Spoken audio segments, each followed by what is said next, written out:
तो नमस्कार दोस्तों, मेरे YouTube चैनल पे आपका फिर से स्वागत है।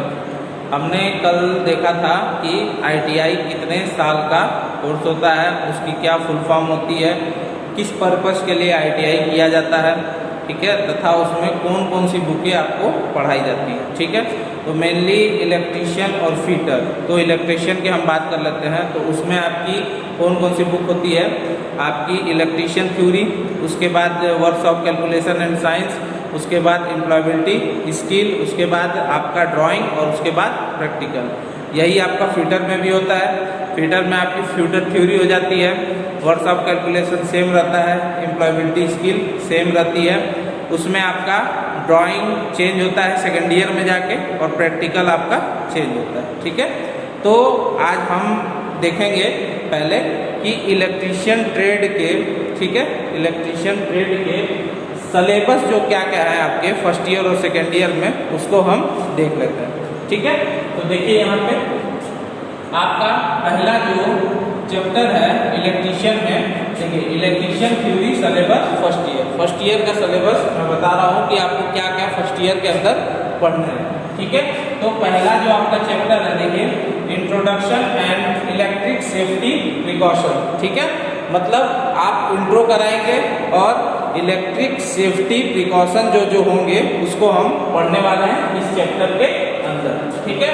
तो इसलिए इसका नाम रखा गया introduction and electric safety precaution, क्योंकि आप इलेक्ट्रिसिटी का अगर वर्क कर रहे हैं तो आपको सबसे पहले यही चीज जरूरी है कि आपको उसके बारे में जानकारी होना चाहिए। दूसरी चीज उससे ज़्यादा जरूरी, आपको उसके सेफ्टी के बारे में पता होना चाहिए, ठीक है। तो सेफ्टी पहले जरूरी है कि मान लीजिए आप इलेक्ट्रिशियन का कार्य कर रहे हो, किसी तार को आपको पकड़ना है तो कौन सा टूल आप उपयोग करोगे, कहीं ऐसा तो नहीं आप हाथ से ही उसको पकड़ लोगे। तो ये सब चीज़ें हैं, आप वर्कशॉप में काम कर रहे हो, कैसे आपके जूते रहेंगे, कैसे आपके कपड़े रहेंगे, आप वर्कशॉप की साफ सफाई और आग लगने, अगर अचानक वर्कशॉप में आग लग जाती है तो आप कैसे उस आग को बुझाएंगे, ये सब सारी चीज़ें इसमें देखनी होगी, ठीक है। इसमें ये सब चीजें सारी इसमें देखेंगे, ठीक है। दूसरा चैप्टर है आपका इलेक्ट्रीशियन हैंड टूल, ठीक है। तो इलेक्ट्रीशियन हैंड टूल का मतलब क्या है कि इलेक्ट्रीशियन द्वारा हाथों से जिस टूल का उपयोग किया जाता है इलेक्ट्रिसिटी को बनाने, मतलब इलेक्ट्रिसिटी को सुधारने में, अगर कहीं फॉल्ट होता है तो उसको सुधारने में, उसको एक जगह से दूसरे जगह ट्रांसमिट करने में जिस टूल की आवश्यकता होती है, उस टूल को हम इसमें पढ़ने वाले हैं। वो टूल आपका क्या है, इलेक्ट्रीशियन हैंड टूल्स बताएंगे, ठीक है। तीसरा आपका चैप्टर आ जाता है फंडामेंटल यूनिट एंड डेफिनेशंस, ठीक है। तो देखिए अब यहाँ से आपका मेन जो इलेक्ट्रीशियन थ्योरी का सब्जेक्ट है वो आपका यहाँ से शुरू हो जाता है, ठीक है। मेन जो आपका इलेक्ट्रीशियन थ्योरी का चैप्टर है वो आपका क्या होता है, यहाँ से शुरू हो जाता है फंडामेंटल यूनिट एंड डेफिनेशंस। मतलब आपको इलेक्ट्रिसिटी के बेसिक के बारे में बताया जाएगा, उसमें कौन कौन सी यूनिट्स होती हैं, उनका कार्य क्या होता है, कैसे वो वर्क करती हैं, क्या क्या उसमें आपके यूनिट्स आते हैं, ये सारी चीज़ें इसमें बताई जाएंगी और उसके डेफिनेशन भी आपको बताए जाएंगे, ठीक है। तो ये सारी चीज़ें हम इन चैप्टर में पढ़ने वाले हैं। उसके बाद आपका चैप्टर आ जाता है कंडक्टर एंड इंसुलेटर, ठीक है। तो आप सबको पता होगा कि धातु से जब करंट फ्लो होता है, किसी धातु से करंट फ्लो होता है तो उसे हम क्या कहते हैं, कंडक्टर यानी चालक कहते हैं। तो उसको हम देखेंगे कि आपके कंडक्टर कौन कौन से होते हैं। इंसुलेटर जिसमें से करंट फ्लो ना हो, यानी करंट फ्लो करने का जो विरोध करे उसको हम क्या कहते हैं, इंसुलेटर कहते हैं। तो उस इंसुलेटर भी आपके कई प्रकार के होते हैं, तो वो सारी चीज़ें हम इसमें डिस्कस करेंगे कि कंडक्टर और इंसुलेटर चैप्टर में हम इसको देखेंगे, ठीक है। इसके बाद आपका चैप्टर है इलेक्ट्रिक सर्किट, ठीक है। इलेक्ट्रिक सर्किट आपका चैप्टर है इलेक्ट्रिक सर्किट। इलेक्ट्रिक सर्किट में हम देखेंगे कि एक स्थान से दूसरे स्थान जो इलेक्ट्रिसिटी पहुंचती है उसका सर्किट कैसे ड्रॉ होता है, इस सर्किट में कौन कौन से कंपोनेंट लगते हैं। इसमें बेसिक दो प्रकार की सर्किट होती है, एक होती है डीसी सर्किट और एक होती है आपकी एसी सर्किट। ठीक है, एक होती है डीसी सर्किट, एक होती है आपकी एसी सर्किट। तो मेनली आपका इस चैप्टर में क्या होगा, डीसी सर्किट के ही बारे में होगा। ठीक है, तो हम इस चैप्टर में क्या देखेंगे, इलेक्ट्रिक डीसी सर्किट को पढ़ेंगे और देखेंगे। ठीक है, अब देखिए उसके बाद है आपका अगला चैप्टर कॉमन इलेक्ट्रिक एसोसीरीज। ठीक है, इलेक्ट्रिसिटी की कॉमन जो एसोसीरीज होती है, मतलब इलेक्ट्रिसिटी में कॉमन जो चीज़ें उपयोग होती हैं किसी इलेक्ट्रिसिटी को एक स्थान से दूसरे स्थान ट्रांसमिट डिस्ट्रीब्यूट करने में, वो सारी चीज़ें इस चैप्टर में है। तो हम ये चैप्टर को पढ़ेंगे कॉमन इलेक्ट्रिक एसोसीरीज। ठीक है, इसमें आपकी कौन कौन सी एसोसीरीज लगेंगी इलेक्ट्रिसिटी में, वो हम इसमें देखने वाले हैं। ठीक है, उसके बाद देखिए इफेक्ट ऑफ इलेक्ट्रिसिटी। ठीक है, इफेक्ट जब इलेक्ट्रिसिटी आती है यानी किसी लोड को दी जाती है तो क्या क्या इफेक्ट पड़ते हैं आपके उस इलेक्ट्रिसिटी के ऊपर, वो सारी चीजें इस चैप्टर में आपको मिलेंगी इफेक्ट ऑफ इलेक्ट्रिसिटी में। ठीक है, तो हम इस चैप्टर में देखेंगे कि इलेक्ट्रिसिटी का इफेक्ट क्या होता है, इफेक्ट यानी इलेक्ट्रिसिटी का प्रभाव क्या होता है,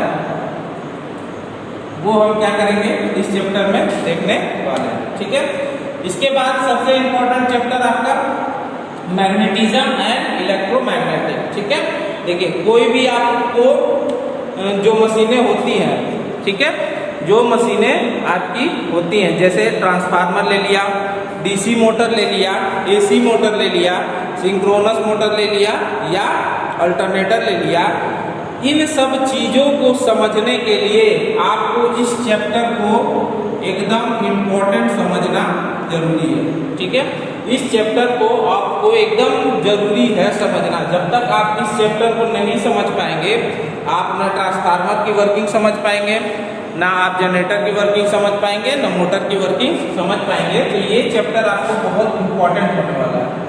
ठीक है, ये चैप्टर आपका बहुत इम्पोर्टेंट है, मैग्नेटिज्म एंड इलेक्ट्रोमैग्नेटिक्स। तो इस चैप्टर को हम अच्छे से देखेंगे, काफ़ी दिन लगेंगे इसमें, लेकिन मैं आपको बहुत अच्छे से कराऊंगा।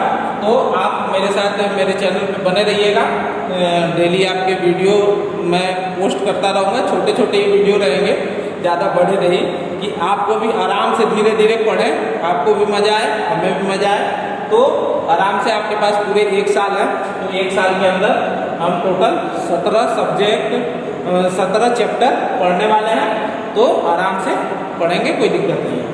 ठीक है, इसके बाद देखिए अगला जो आपका चैप्टर है एसी टर्म्स एंड सर्किट। ठीक है, तो आपको भी पता है कि 2 प्रकार की सर्किट होती है, डीसी सर्किट और एसी सर्किट। तो इसमें देखिए एसी के क्या क्या टर्म्स होते हैं। ठीक है, एसी का आपको फुल फॉर्म पता ही होगा कि अल्टरनेटिंग करंट जिसको कहते हैं, उसको हम देखेंगे क्या उसकी वेव फॉर्म होती है, कैसी उसकी प्रॉपर्टीज होती है। ठीक है, किसी कैपेसिटर के साथ जुड़ने पे वो कैसा बिहेव करता है, किसी इंडक्टर के साथ जुड़ने पर कैसा बिहेव करता है, ये सब चीजें हम एसी में देखने वाले। इंडक्टर क्या होता है, कैपेसिटर क्या होता है, ठीक है, ये सब चीजें इसमें आने वाली है। ठीक है, अब देखिए इसके बाद आपको चैप्टर पढ़ना है पॉलीफेज सिस्टम। ठीक है, इसको सिंगल फेज सिस्टम भी कहते हैं।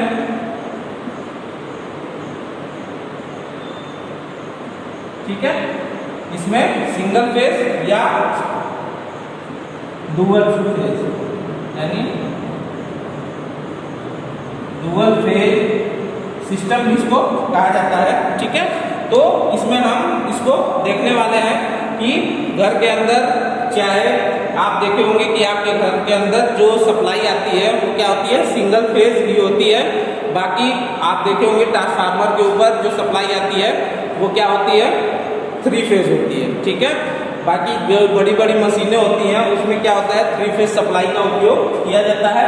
तो दोनों की प्रॉपर्टीज अलग अलग है। ठीक है, सिंगल फेज सप्लाई से आप किसी चीज़ को कैसे ऑपरेट कराएंगे वो चीज़ हम इसमें देखने वाले हैं। ठीक है, इसके बाद जो आपका चैप्टर है सबसे इम्पोर्टेंट ये भी है।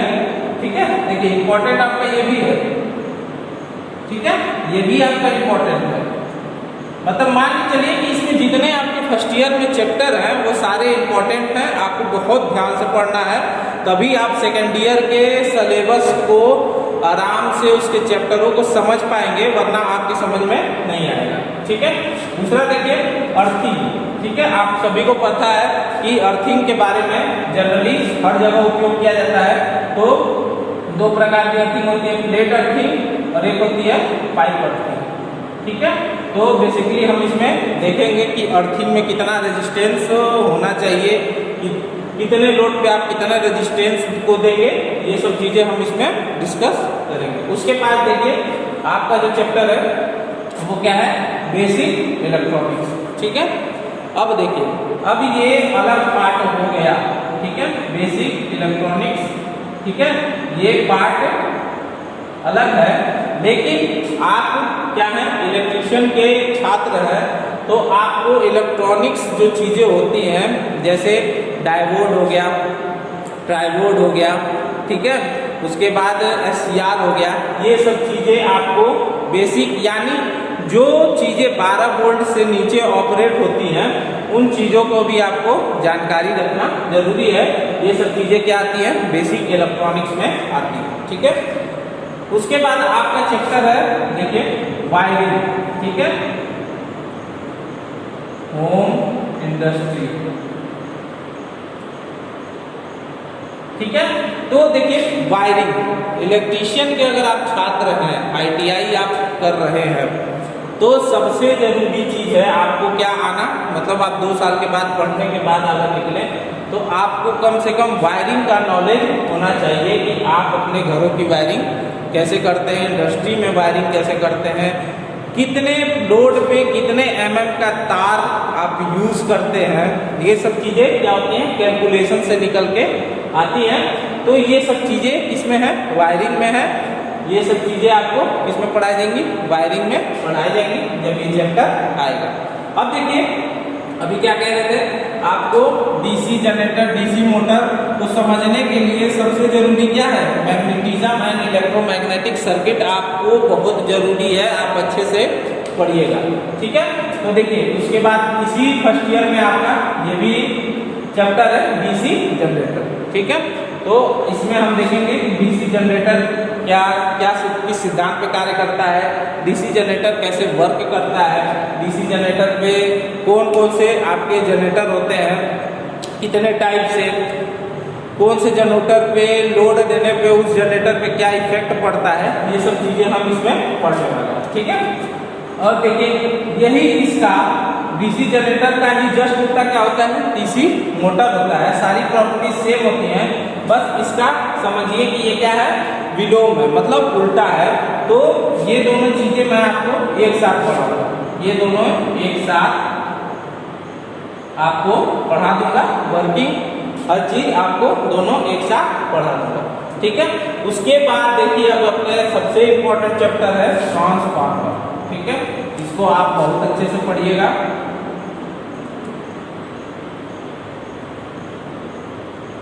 बहुत अच्छे से पढ़िएगा क्योंकि एग्जाम में DC generator, DC motor, transformer से अधिक क्वेश्चन उठाते हैं।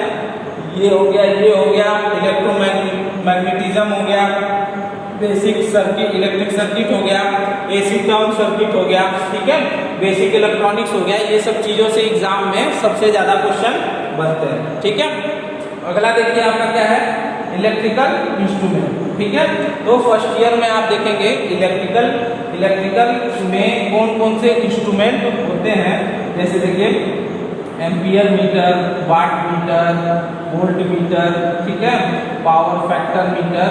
ठीक है, ये सब चीजें क्या आती हैं, इलेक्ट्रिक इंस्ट्रूमेंट में आती हैं। ठीक है, स्टार्टर हो गया, ठीक है,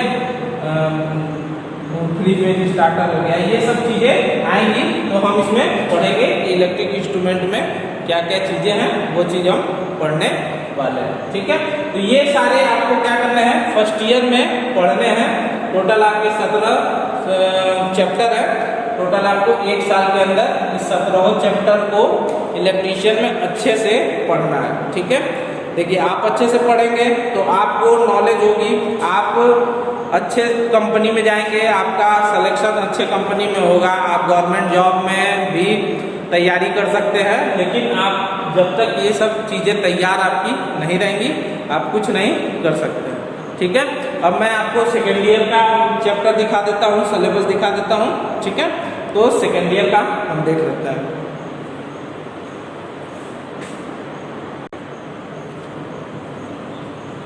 तो जैसा कि आप देख रहे हैं, अब आपके सेकेंड ईयर के जो सिलेबस यानी चैप्टर हैं, ठीक है, उसको हम देख लेते हैं इलेक्ट्रिशियन। ठीक है, तो देखिए पहला जो आपका चैप्टर है सेकेंड ईयर में जो आपको पढ़ना है वो है AC 3 फेज इंडक्शन मोटर। ठीक है, तो इंडक्शन जो मोटर होता है वो 3 फेज सिस्टम का एक मोटर होता है।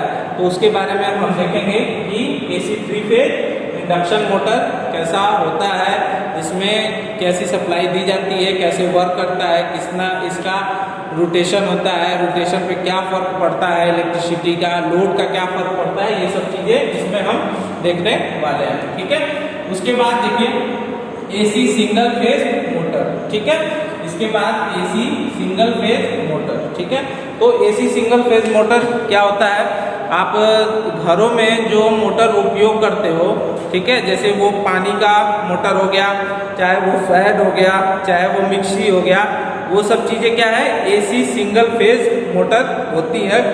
तो उसमें उसको हम इस चैप्टर में देखने वाले हैं कि AC सिंगल फेज मोटर क्या क्या होती हैं, कैसे उनका वर्क होता है, कैसे वो काम करती है। ठीक है, उसके बाद देखिए आपका आता है अल्टरनेटर। ठीक है, अल्टरनेटर क्यों उपयोग मतलब क्यों जरूरी हो जाता है, तो अल्टरनेटर इसलिए जरूरी हो जाता है क्योंकि ये इलेक्ट्रिसिटी को जनरेट करने में उपयोग किया जाता है। ठीक है, तो इलेक्ट्रिसिटी जहाँ से जनरेट होती है वहाँ पे क्या होता है, अल्टरनेटर होता है। उसके प्राइम मूवर को हम क्या करते हैं, किसी भी विधि द्वारा रोटेट कराते हैं और हमें इलेक्ट्रिसिटी मिलती है। तो इसलिए अल्टरनेटर क्या हो जाता है, बहुत जरूरी हो जाता है।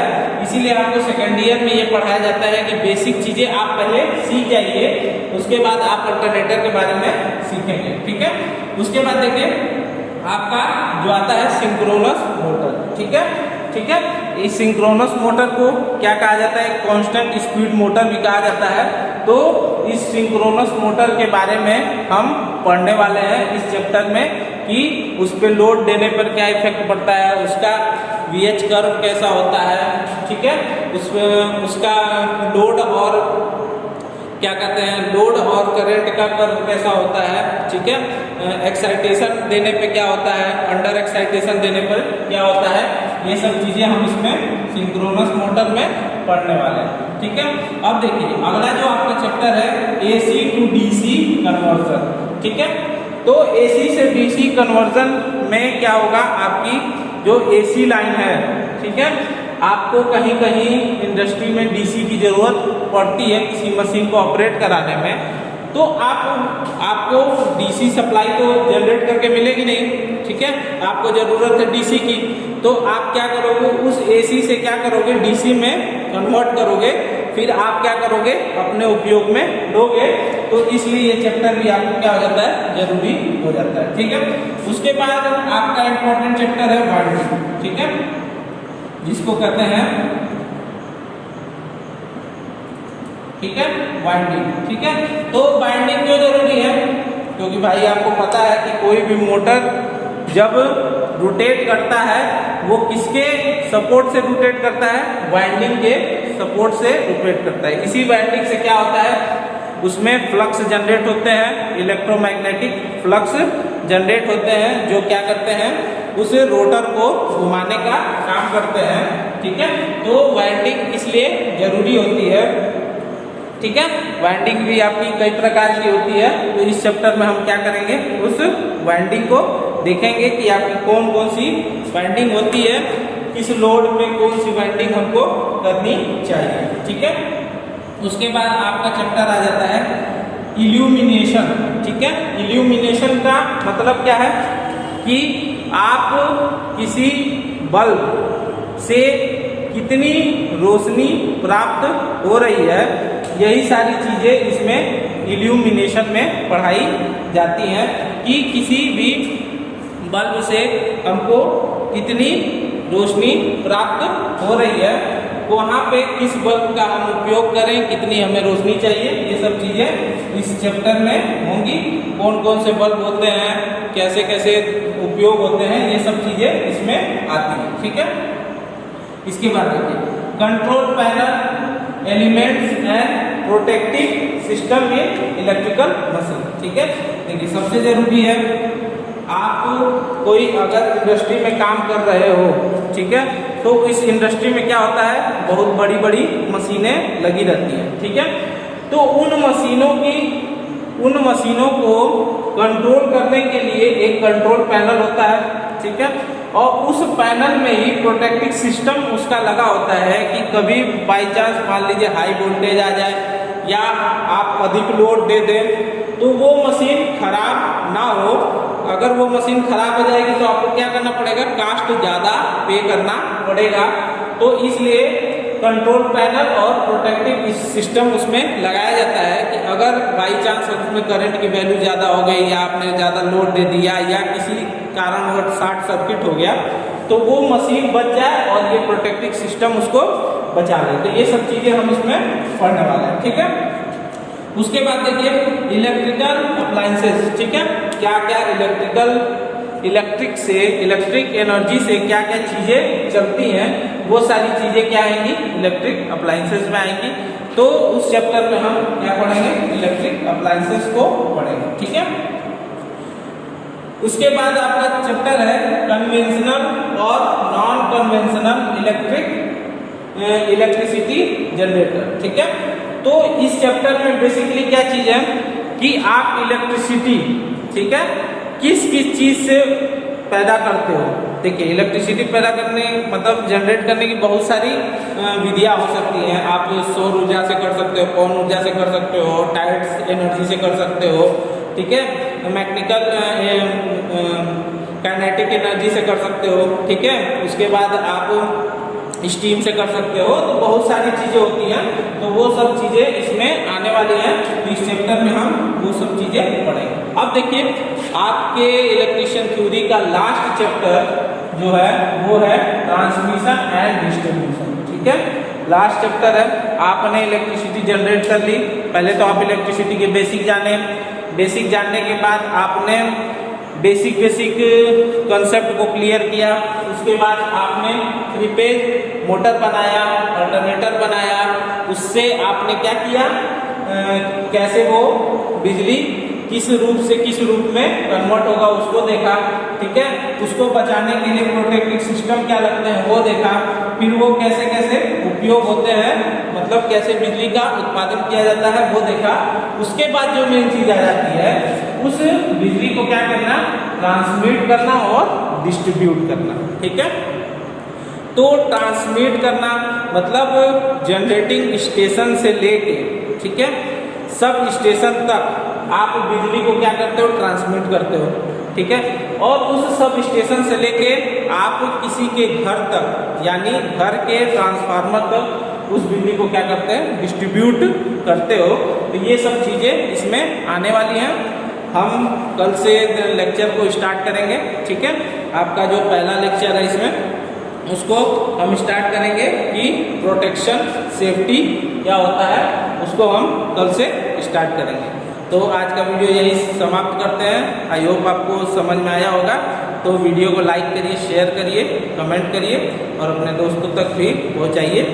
जय हिंद, जय भारत।